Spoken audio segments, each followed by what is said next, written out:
এমন কথা বলছে যদি তুমি যদি না দাও মতো আমি গলা ফাঁসি নিব ওখানে। দীর্ঘদিনের স্বপ্ন বাস্তবায়ন হতে যাচ্ছে আর কয়েক মাসের মধ্যে।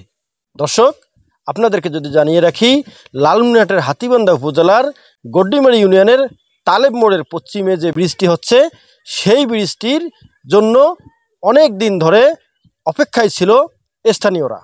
তবে স্থানীয়দের দাবি, মরহুম ডাক্তার আতিয়ার রহমানের অবদানের কারণেই এমন স্বপ্ন বাস্তবায়ন হতে যাচ্ছে।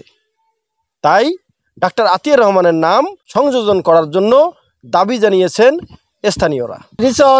খুব সুবিধা হয়েছে, আতিয়ার ডাক্তার হচ্ছে ব্রিজটা জানি হার নামে জানি হয়, আতিয়ারের নামে জানি হয় ব্রিজটা।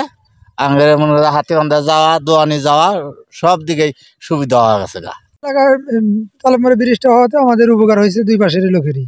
আতিয়ার হোসেন খুব খাড়াখাড়ি করছে, আমাদের দাবি একটাই, আতিয়ার হোসেনের নামে যান ব্রিজটা পাশ হয়। ব্রিজটা হওয়াতে আমাদের পারাপারও সুবিধা হয়েছে, বেশি বাণিজ্য করা এখন যাতায়াত সুবিধা হয়েছে।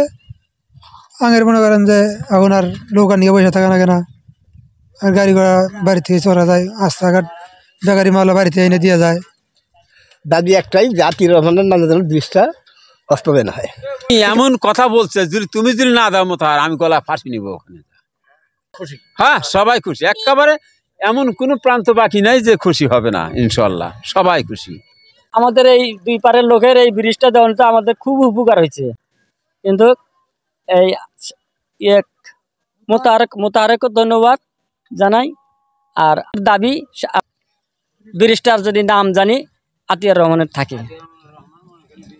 না, অনেকটা সাশ্রয় হয়েছে, ভালো হয়েছে আমাদের যাতায়াতের। স্বপ্ন যেন বাস্তবে রূপ নেয়, এমন দাবি স্থানীয়দের। তবে অনেকেই আক্ষেপের সহিত বলেছেন, এই ব্রিজ দীর্ঘদিনের স্বপ্ন, তবে ব্রিজের সঙ্গে যাদের অবদান রয়েছে তাদের নাম যেন জড়িত থাকে। এবং স্থানীয় সংসদ সহ শেখ হাসিনার প্রতি কৃতজ্ঞতা প্রকাশ করেছেন অনেকেই। M A Rahim, news channel 24, Lalmonirhat.